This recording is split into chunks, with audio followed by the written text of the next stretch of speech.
വാക്കുപാലിച്ച് പിണറായി സർക്കാർ പത്തനംതിട്ട ജില്ലയിലെ 268 കുടുംബങ്ങൾ കൂടി ഭൂമിയുടെ അവകാശികളായി. 100 വർഷത്തെ ഭൂതർക്കങ്ങൾ ഉൾപ്പെടെയാണ് ജില്ലാതല പട്ടയമേളയിലൂടെ പരിഹാരമായത്.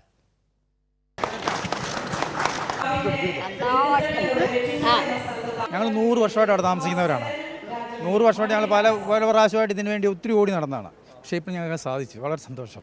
ഒരു നൂറ്റാണ്ടിന്റെ കാത്തിരിപ്പിനാണ് വിരാമം ആയിരിക്കുന്നത്. 268 കുടുംബങ്ങൾക്കാണ് പത്തനംതിട്ടയിൽ നടന്ന പട്ടയമേളയിൽ പട്ടയം നൽകിയത്. അന്ന് വാങ്ങിച്ചൊരു അമ്മയുടെ വളരെ ചെറുപ്പകാലത്ത് തുടങ്ങിയതാ ഇതിൻ്റെ വേണ്ടിയിട്ടുള്ളൊരു ഓട്ടം. അപ്പോൾ തീർച്ചയായിട്ടും ഇതൊരു വലിയൊരു ഇടപെടലാണ് സംസ്ഥാന സർക്കാർ ചെയ്യുന്നത്. ഭൂമിക്ക് അവകാശരേഖ നൽകുക എന്നുള്ളത്. പട്ടയ വിതരണത്തിൽ കോന്നി MLA ജനീഷ് കുമാർ, റാന്നി MLA പ്രമോദ് നാരായണൻ എന്നിവർ പങ്കെടുത്തു. ഒരു 3 തലമുറയും 2 തലമുറയും എല്ലാമായി കൈവശം വെച്ച ഭൂമിക്കാണ് പല സാഹചര്യങ്ങളിൽ പട്ടയം കൊടുക്കാൻ കഴിയാതെ പോയത്. റവന്യൂ വകുപ്പ് മന്ത്രിയുടെയും ഗവൺമെൻറ്റിൻ്റെയും സാധാരണ ജനങ്ങളോടുള്ള വലിയ സ്നേഹത്തിൻ്റെ ഭാഗമായി പട്ടയം ലഭിച്ചിട്ടുള്ളത്.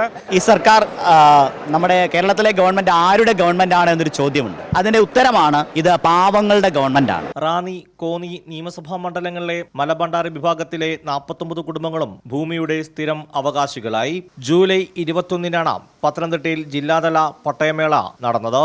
കൈരളി ന്യൂസ്, പത്തനംതിട്ട.